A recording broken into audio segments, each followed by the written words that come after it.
Hi friends, అందరూ బాగున్నారా? బాగున్నారనుకుంటున్నాను. ఈరోజు దేవుని వాగ్దానంతో నేను ముందుకు వచ్చాను. ఈరోజు దేవుని వాగ్దానం కీర్తన గ్రంథము 84వ అధ్యాయము 7వ వచనము. వారు నానాటికి బలబుద్ధి నొందుచు ప్రయాణము చేయుదురు. ఆమేన్. Praise the lord. అని మీ జీవితంలో బలహీనంగా క్షీణిస్తూ ప్రయాణిస్తున్నారేమో. మీ జీవిత ప్రయాణం సంతోషంగా లేని జీవితంగా ఉందేమో.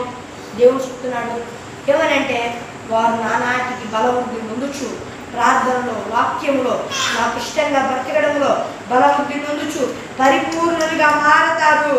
వారితో నేను ఉంటాను. వారు నీ ఆశీర్వదించి కాపాడుతాను, వారిని వృద్ధిపరుస్తాను. యెహోవా వాక్కు.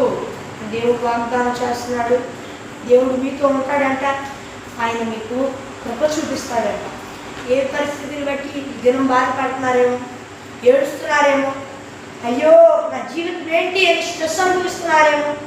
బాధపడవాకండి, దుఃఖపడవాకండి.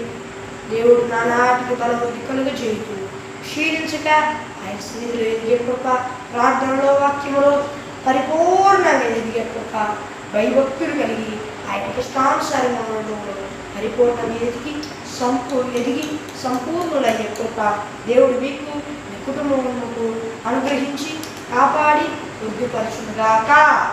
ఆమేన్. Praise the lord. మీ ఫ్రెండ్స్, ఈరోజు నేను వాగ్దానం మరి చిన్న ప్రార్థన చేసుకుందాం. పరలోకమందున్న దేవా, మీరు మాతో మాట్లాడారు, మీరు మాతో ఉన్నారు. మీరే మాకు కృప చూపిస్తారు. రోషం కలిగిన దేవుడు చెప్పిన మాట నెరవేర్చక మానడు, ఆయన మాట తప్పనివాడు అని మాట రాయబడి ఉంది వాక్యంలో. దేవా, నువ్వు మాట ఇచ్చిన వాడే మాట తప్పవు. మాకు బలబుద్ధి కలుగు చేస్తావు. ప్రార్థనలో, వాక్యములో నువ్వు మాకు బలబుద్ధి కలుగు చేస్తావు. దేవా నాయన, భయభక్తులు కలిగి నీకు ఇష్టానుసారంగా బతకడంలో బలబుద్ధి కలుగు చేసి సంపూర్ణులుగా చేసి, దేవా సంపూర్ణ పరిశుద్ధులుగా చేసి, దేవా భక్తులు చూపిస్తాం.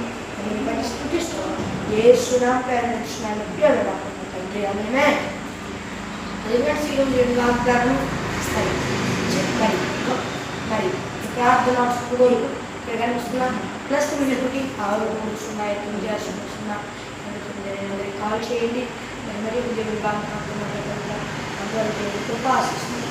అందరికీ తోడై నడిపించి కాపాడి సంరక్షించి నిత్య మహిమలో చేర్చును గాక.